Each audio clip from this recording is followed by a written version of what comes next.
All right, so it is the eve of the day that we'll see the 49ers face opposition other than their own team for the first time in this 2025 season. The Denver Broncos already in town, practice tomorrow. A couple days ago, Brandon Aiyuk posted this to Instagram. We had a blackout, bad word, but Brandon Aiyuk reminded us all that he was really, really dominant. I think this was in 2023 training camp. So Aiyuk posted this. That's why it's public information. Normally, I wouldn't be able to grab 49ers practice footage from camp and post it online, but this is on Aiyuk's Instagram, and we could take one more look.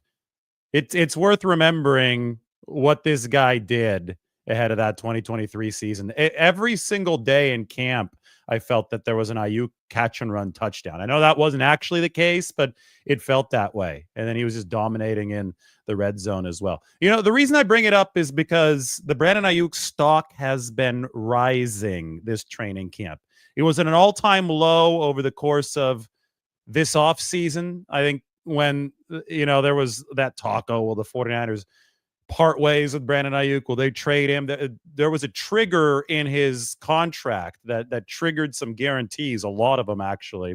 And the 49ers just weren't able to trade him given the state of his knee. He had the ACL tear and the MCL tear. We later learned from Brandon Aiyuk that it was just hellish. He was in a lot of pain, and no team was willing to trade for a receiver whose knee was in that kind of shape. And this was coming off of a struggle to start the 2024 season, which was coming off of the prolonged, embattled contract negotiation with the 49ers, which definitely negatively impacted their team. And it was also obviously coming off of the torn ACL and the MCL. Well, his stock was not very high earlier this offseason.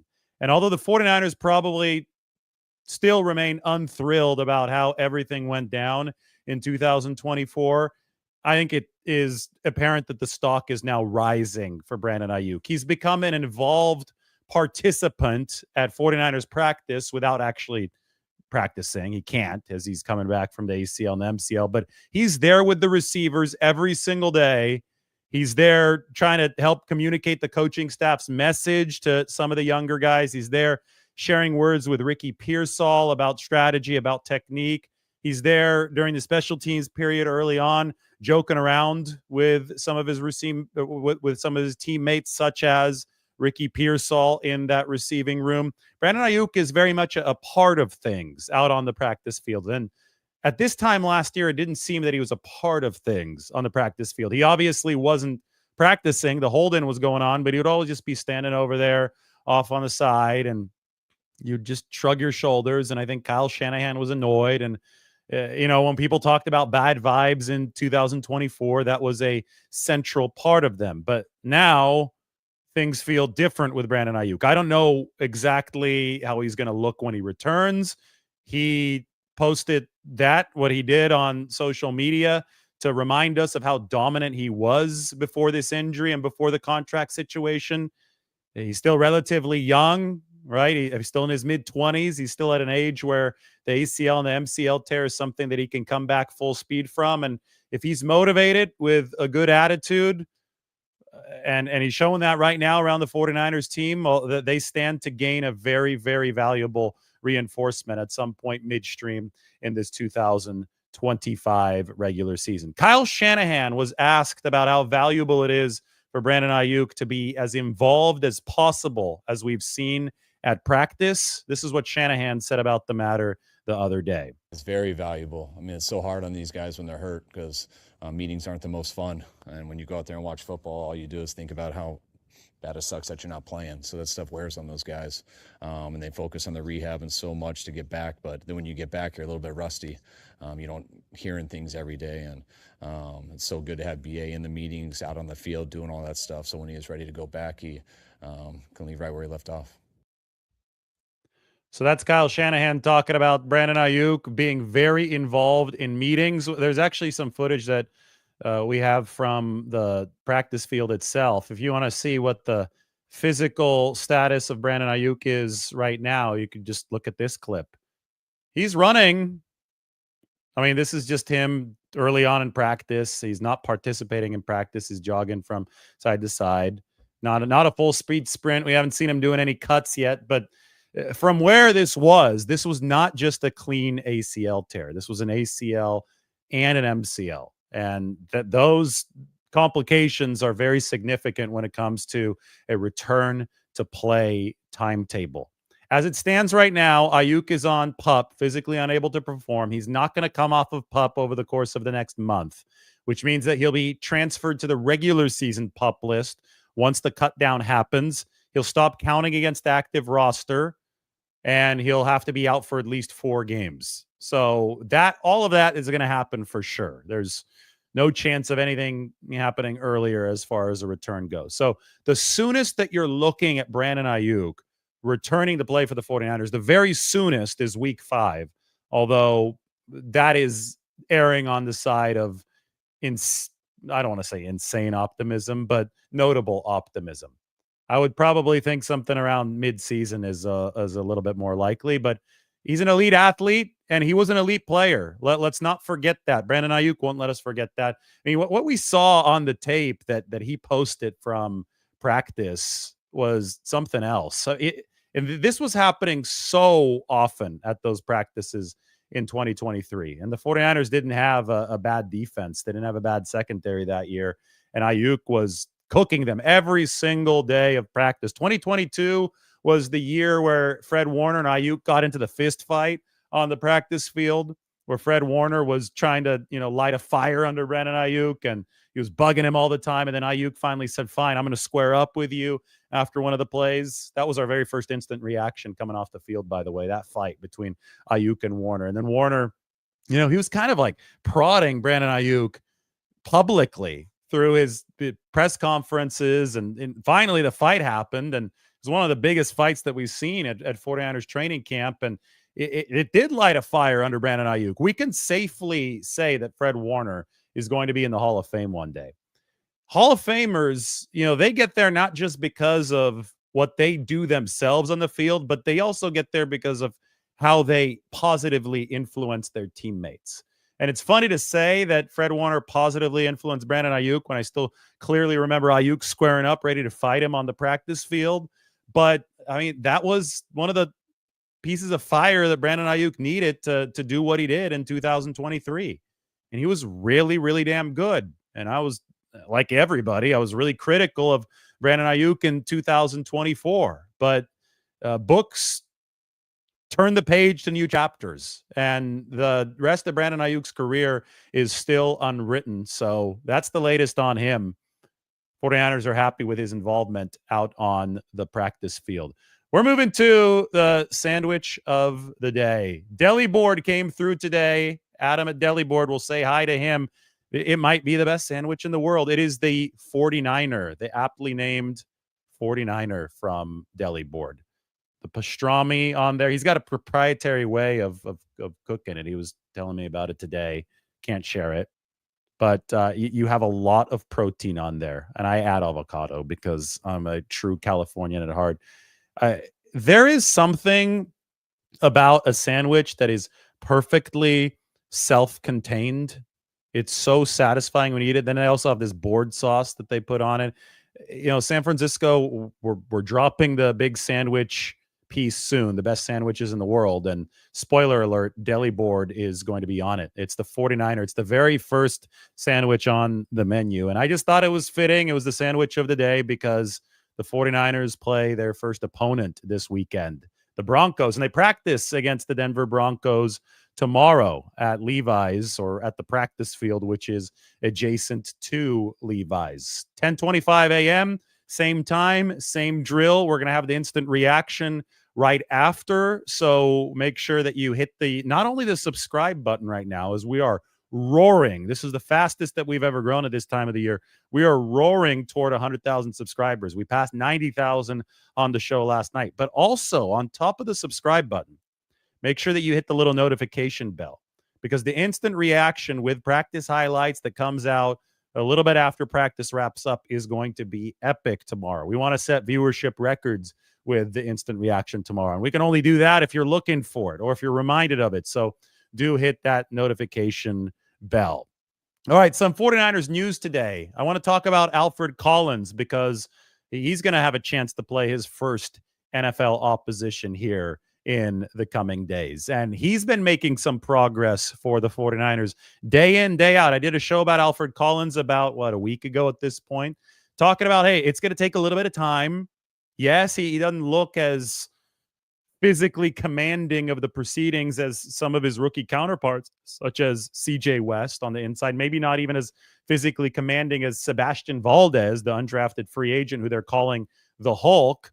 But Alfred Collins was also dealing with a whole different set of difficulties. He's taller. He's got to learn how to play lower. That's not an easy transition for somebody who's able to dominate college even without perfect leverage. He missed OTAs. I mean, the main point that I had when I last talked about Alfred Collins was give it some time. He's going to start winning some of these reps that he's losing right now. And exactly that happened over the course of the past few days. A couple impressive wins, too, for Alfred Collins. And you could just tell that the drive in his legs, the leverage, the geometry of it all, he's starting to command it and grasp it at a higher level. And since he didn't have the drills in the spring, I think that the first couple of weeks of training camp substituted for that for Alfred Collins.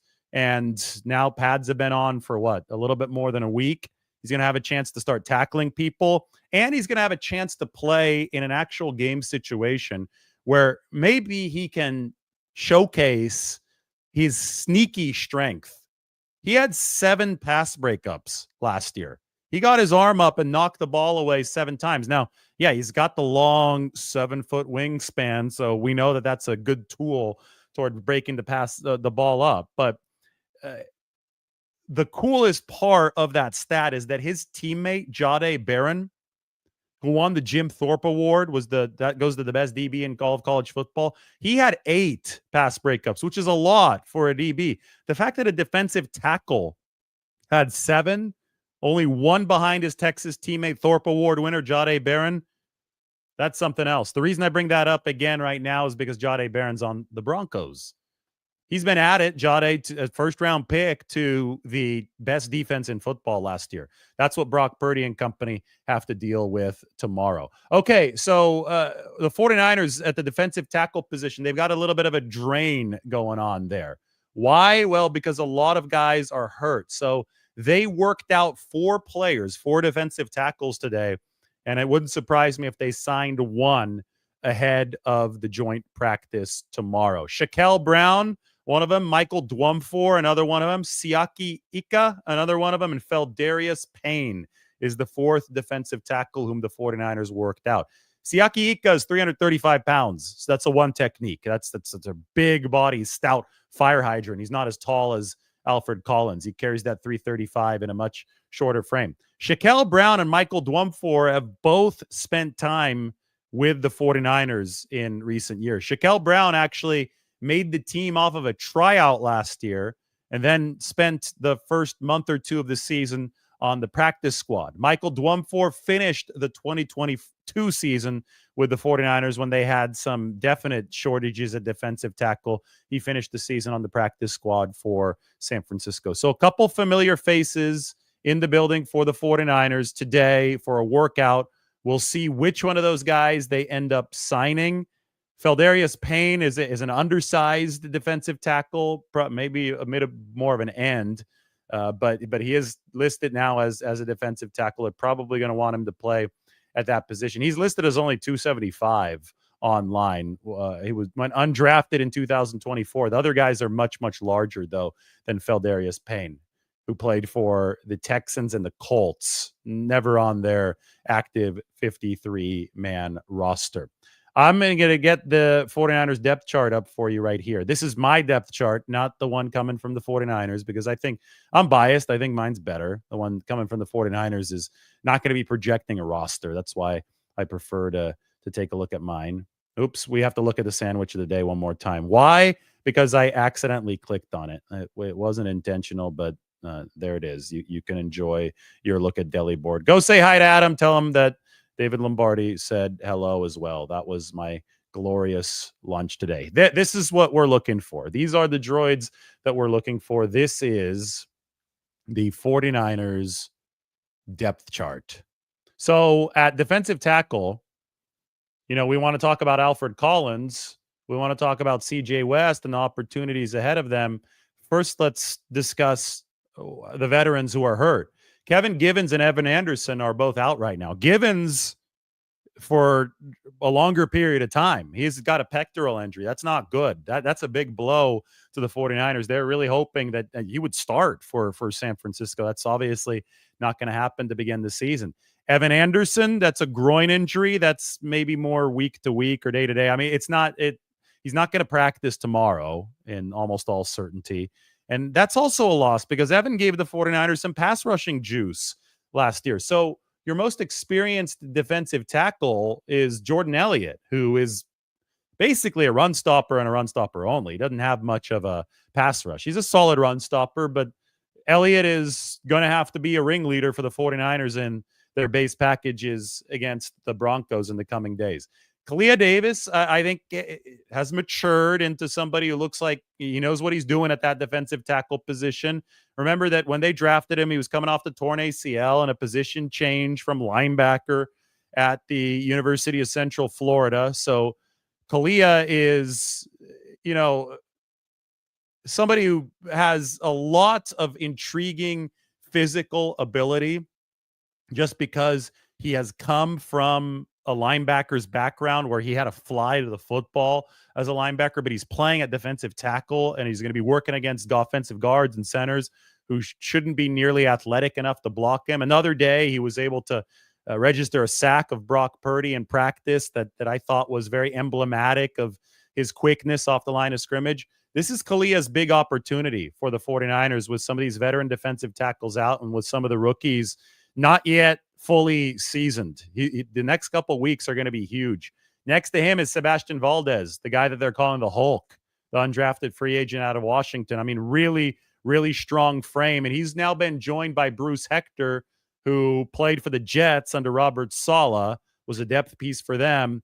All these guys are in the mix. The ones that are healthy are in the mix to make a splash over the coming days against the Denver Broncos. And they're going to be joined probably by at least one more. And the 49ers worked out 4 today between Brown, Dwumfor, Ika, and Darius Payne. We'll see who is able to be added to this depth chart, but they definitely need the bodies right now. And, all of this is conducted within the context of the development of CJ West and Alfred Collins. I never thought that Alfred Collins would be a day one starter, but I think that the 49ers have really hoped that he would morph into a year one starter at some point.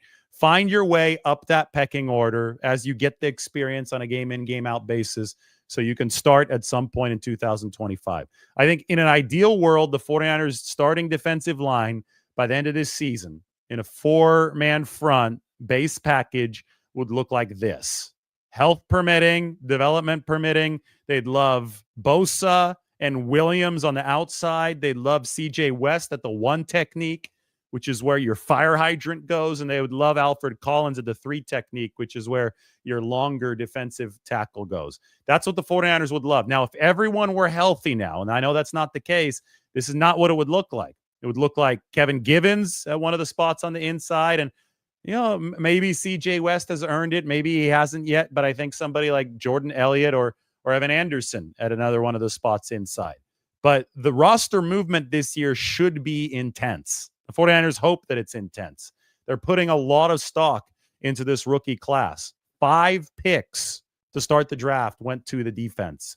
It means the 49ers hope that those early draft picks can rise up that depth chart as soon as possible. And there's an opportunity for them for sure coming up here with so many injuries to guys like Kevin Givens, to guys like Evan Anderson, and with the defensive tackle room being relatively sparse to begin with. I mean, they let Malik Collins and Javon Hargrave go. The reason was simple. Those guys were expensive, older veterans who were better pass rushers than they were run defenders, and this team was terrible on run defense. So they brought in Alfred Collins. They brought in CJ West to make this run defense better. Well, their first chance to really show that they are up to the task is coming up. And I think that, practice is one thing. Tomorrow's going to be interesting, but Saturday's preseason game is going to be much more fascinating than that for some of these guys. We're not going to see Brock Purdy on Saturday. We're not going to see Ricky Pearsall on Saturday. We're probably not going to see Diamaro Lenore. We're not going to see Fred Warner. We're not going to see Nick Bosa. It's the first preseason game. The established stars don't play in that one, nor should they.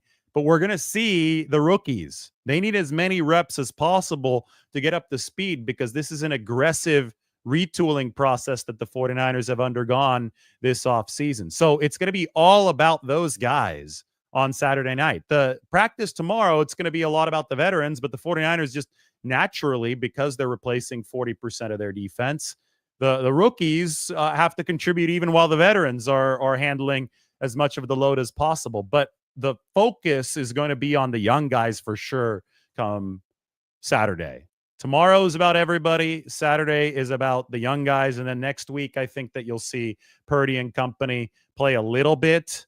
And the week after that, you'll see Purdy and company maybe play a little bit more. Maybe they handle that as a dress rehearsal. In the past, Brock Purdy has gotten about a half of play for the 49ers in that game. But Kyle Shanahan could decide to do things a little bit differently once we get to week 3 of this preseason. I think it's a one day at a time kind of thing right now. And the next day on the schedule is the 49ers against the Broncos. George Kittle got some good news today. He crashed the NFL Network set yesterday and said, you know what? I think he was joking about the first part. He said, I was considering retirement, or I am considering, I don't know what he said exactly, but he was upset that the NFL banned smelling salts. That's what George Kittle said. He broke the news that the NFL had banned smelling salts. So 24 hours later, after everybody, we didn't talk about it here because I thought that it was kind of silly, but it ended up being a big waste of time because it turns out that the NFL has only banned smelling salts from being distributed by a team to players. Players can still bring their own smelling salts. So if George Kittle wants smelling salts, if Jake Moody, who I guess used smelling salts in the past before kicks, needs smelling salts, they can bring their own to the stadium. And I think that the past 24 hours were much ado about nothing, but it seemed to get a lot of press, maybe because it's that time of the year. We're in the dog days of training camp, which means that people are searching for stuff to talk about. I mean, 49ers practice, it's been fun to track. I've done the instant reactions after each one over the course of the past couple weeks. But at the end of the day, they're working against each other. So there's only so much you can glean from that. You have to start seeing a different uniform in there.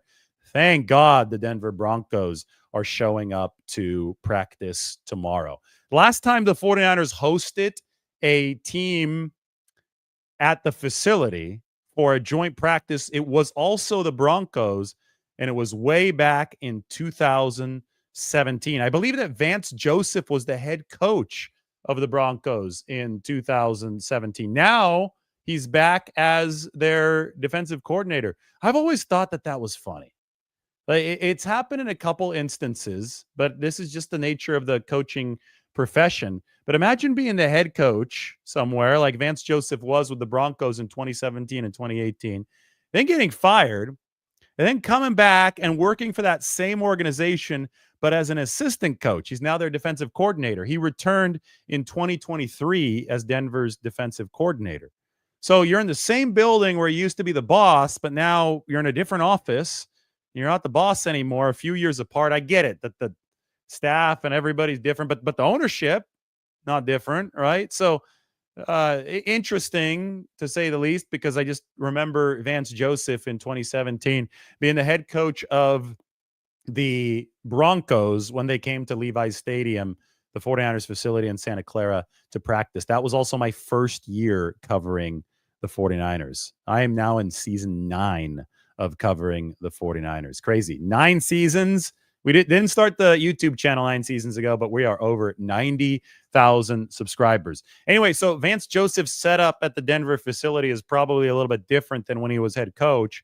You'll also notice that the setup at the 49ers facility is different than when he was head coach because the practice fields are now oriented differently. The reason that the 49ers did not conduct a joint practice at their facility between that Broncos joint practice in 2017 and this one coming up against Denver in 2025, the primary reason is that the 49ers did not have ample room to comfortably fit two teams. They have now rotated their practice fields 90 degrees because they didn't previously have one that extended 100 yards, and now they do. And that's made them more confident about being able to host the Broncos and other teams out on that practice field. So should be some good work for the 49ers and Denver tomorrow. I think that you couldn't draw up a better team to do a joint practice with if you're the 49ers than the Denver Broncos. I mean, you've got the whole Shanahan connection history, right? Kyle Shanahan grew up in Denver because Mike Shanahan was the head coach there. I can guarantee you that Mike Shanahan's going to be at practice tomorrow because he's been at a lot of 49ers practices so far in camp. Mike won 2 Super Bowls as the head coach of the Denver Broncos. Bobby Turner was his running backs coach there for a really, really long time. One of his receivers was Ed McCaffrey, whose son, Christian McCaffrey, grew up in the Denver area because Ed played for the Broncos. So really cool connections between these two franchises just on the historical level. But on the football level, this is going to be really good practice for both teams. Why? Because you've got familiarity there just through some player crossover. So there'll be the nostalgia element. Mike McGlinchey, Dre Greenlaw, Talanoa Hufanga, DJ Jones, Trent Sherfield. Those guys are all Broncos now. So awesome. 2 thumbs up there. But look at Sean Payton, head coach, play caller for the Broncos. The guy knows how to call a game. The guy knows how to call plays. If you're Robert Saleh in the 49ers defense and you're presiding over a bunch of young guys on the defensive side of the ball, I think that you're very, very incentivized to see an opposing offense come in and throw a kitchen sink at you. You've been facing your own offense, which Kyle Shanahan, he throws kitchen sinks at opposing defensive coordinators maybe better than anybody in the league. That's great. But you've been facing the same personnel day in, day out. And Shanahan is just one human at the end of the day. It's going to be hard for him to throw a truly, truly diversified set of looks at his own defense. Sean Payton can do that for Robert Saleh. So if Saleh wants to test the blitz, if Robert Saleh wants to test a stunt, if he wants to test anything, zone coverage, cover 3, quarters on the back end, cover 1 with Jason Pinnock, who could play, flex down and play man coverage since he was a former cornerback, but now he's the safety for the 49ers.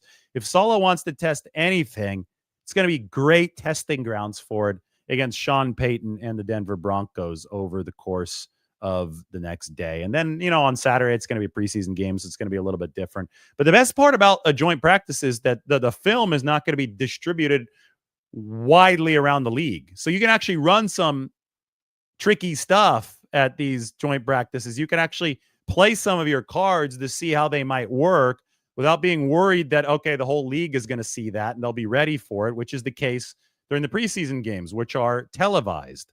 So I think that's why the 49ers and the Broncos both are going to want as many healthy starters in as possible tomorrow, because they can truly press some schematic limits with what they do at practice. You've also got really cool one-on-one matchups that are going to happen. Earlier today, I made the video on the Colton McKivitz Hill in San Francisco. That was a lot of fun to make, right? But we talked about Pat Surtain working against Ricky Pearsall. It's one of the best corners in the game against the surging 49ers second-year receiver. We talked about Cortland Sutton, the 6'4" wideout, just got paid $92 million from the Broncos against Diomero Lenoir. How about Cortland Sutton against Upton Stout if that matchup ever has to happen? 6'4" against 5'8"? Oh, boy. How about Mike McGlinchey against Nick Bosa? I mean, we can go through a lot of DJ Jones against Jake Brendel, DJ Jones against Dominic Pooney, DJ Jones against Ben Barch. I mean, there's a lot here, guys. There's a lot, and I'm very, very excited for all of it coming up. Clay Kubiak is going to be calling plays on Saturday. So this happened during the last preseason as well. Clay Kubiak was given play calling responsibilities because it's a way for Kyle Shanahan to season his abilities to potentially take the next step as a coach. Kyle Shanahan would be foolish to give up play calling duties on Sundays in the fall. And here's why. I mean, there's several reasons why, but here's the primary reason why. Teams that have a head coach who is also a play caller are in an inherent position of advantage versus teams that have a head coach who is not a play caller. Why? Because play callers get poached. So if you have any bit of success, as the 49ers have had a lot in recent years, you'll see your coaching staff get raided by other teams for promotions. So look at the Detroit Lions. Dan Campbell does not call offensive plays. He does not call defensive plays. His offensive coordinator, Ben Johnson, was poached. He's now the head coach of the Chicago Bears. His defensive coordinator, Aaron Glenn, was poached. He's now the head coach of the New York Jets, succeeding Robert Saleh over there back east. So it's a ground zero thing for the Detroit Lions. They've got to pick up the pieces and rebuild from the ground up with their coordinators. You can't poach Kyle Shanahan away. You can poach everybody else that's under Kyle Shanahan away from the 49ers staff to be a head coach elsewhere, but there's no promotion to give Kyle Shanahan with another team. So that way you maintain continuity because at least you know that the head offensive play caller is going to be the same guy year in and year out. So Clay Kubiak, he gets his practice here during the preseason. He's going to get to call the plays over the next 3 games so he can get used to that flow. But this is a benefit to Clay. This is not a plan for the 49ers to change who's calling plays moving forward. And he got that benefit last season, and he's going to get that benefit again here over the next 3 games in all likelihood. Shanahan told KMBR that Kubiak is going to call the games on is going to call the plays on Saturday and likely or possibly throughout the entire preseason. Gary Kubiak was or is Clay Kubiak's dad, but he was the head coach of the Denver. Well, he was with the Broncos. He was the offensive coordinator of Mike Shanahan back in the day in Denver. Gary Kubiak then was in Houston Texans head coach. Broncos head coach from 15 to 18, actually after his time with the Texans from 2006 to 2013. But he was, Gary actually first came up through the San Francisco, through the Bay Area as the 49ers quarterbacks coach in 1994. Then he followed Mike Shanahan from the 49ers to the Broncos, where he was the OC from 1995 to 2005, a 10-year offensive coordinator in Denver. And that earned him the Houston Texans head coaching job in 2006. Then he went to the Broncos after a year as Baltimore's offensive coordinator in 2014. Now his son, Clay Kubiak, is going to be calling plays against the Broncos. A little bit of a full circle moment for the Kubiak family. A lot of news today. Earlier, talking about the fact that the 49ers are slight NFC West favorites. Just wait for this. I've got a nice little clip because I know this morning's live. I said, imagine if Purdy, Garoppolo, and Darnold were all starting quarterbacks in the NFC West, because it is possible. Earlier today, we got the news that Matthew Stafford had an epidural to deal with some kind of aching disc in his back. The news surrounding Matthew Stafford has definitely not been reassuring for the Rams. Hasn't practiced yet. 37-year-old quarterback dealing with a back injury.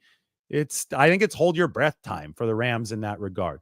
But their backup is a guy whom 49ers fans are probably familiar with. It is Jimmy Garoppolo. And this came on social media today.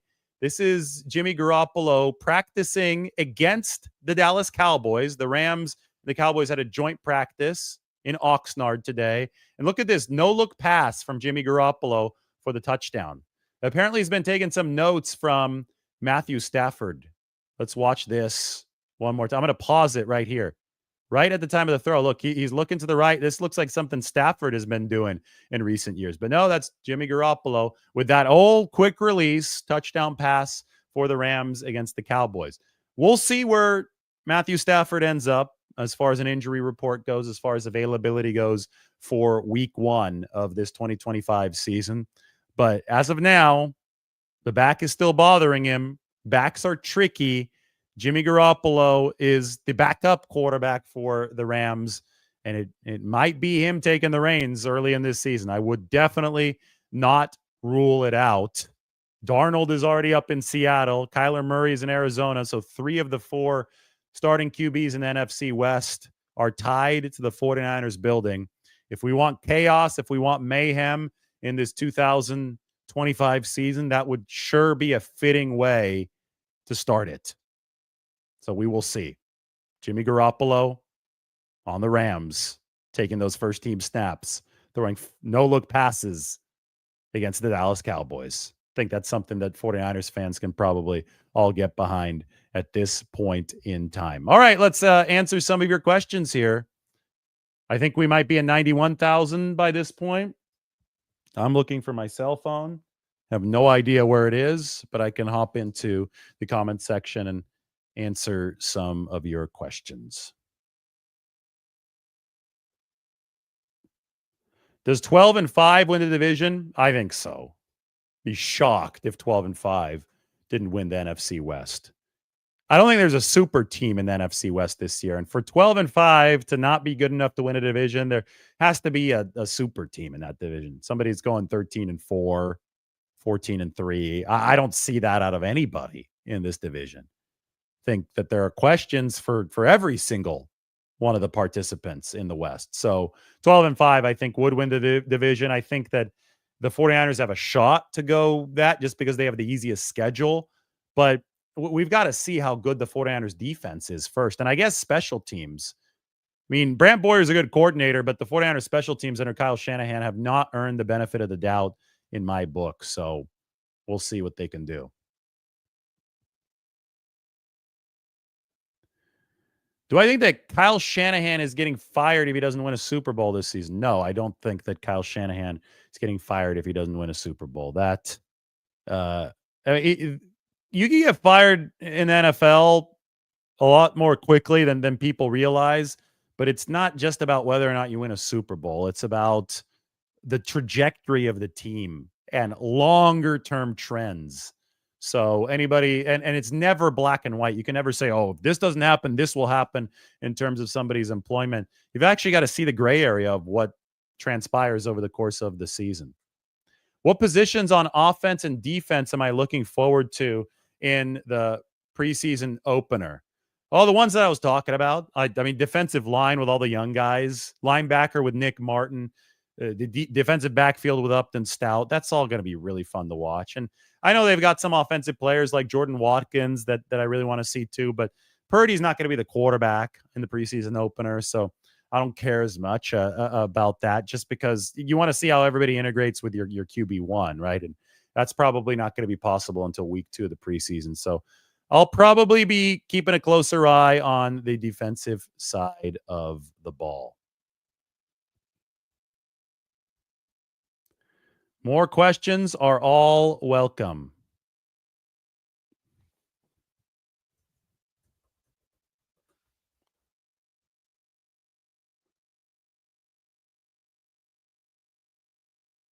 Is there a David Lombardi for other teams? Ricardo asks. I don't know. Is there? I don't really follow that closely. I mean, I do some NFL wide stuff, but only if there's really big news, because I only have so much bandwidth. So, yeah, if anybody has recommendations for who to follow for other teams that delivers it in the same style as this show, please share. Here's a good question from Michael Powers, who's a good guy.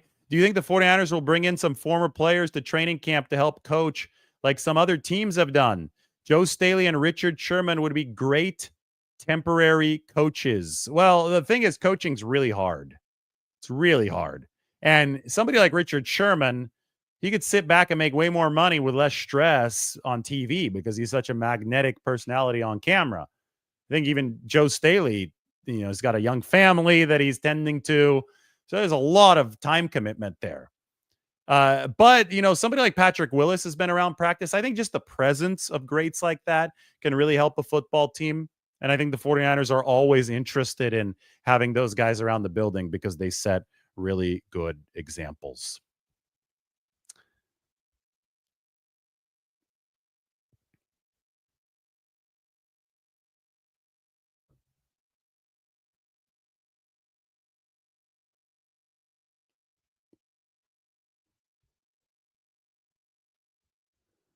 I am looking through some more questions here.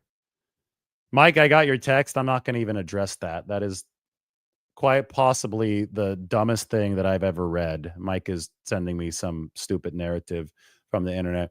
One of the reasons that our show is the most viewed by like 5x is that we don't walk down the trail of garbage. There's so many stupid rumors.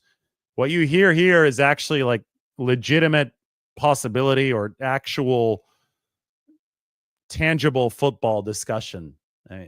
It's not just throwing a bunch of crap up against the wall. So, Mike, we'll skip that one. You guys can probably guess what Mike is talking about, but I'll leave it at that. My favorite player from training camp so far is Mr. Upton Stout. He's awesome. He's a lot of fun to watch. I can't wait till those of you who haven't had a chance to see training camp. I know tickets were hard to come by. Those of you who are going to get a chance to watch on TV or listen on the radio or whatever. When you do have a chance to experience week 1 of the preseason, I think Upton Stout's going to be a guy who is going to win over a lot of fans just with his attitude, with his play style, and it's going to be a lot of fun. All right, guys, time for dinner. This is not going to be dinner. This was lunch. This was the 49er from Deli Board. Beautiful. Go check it out. Sandwich of the day. Say hi to Adam. Everybody, thanks for watching. We will talk to you very soon.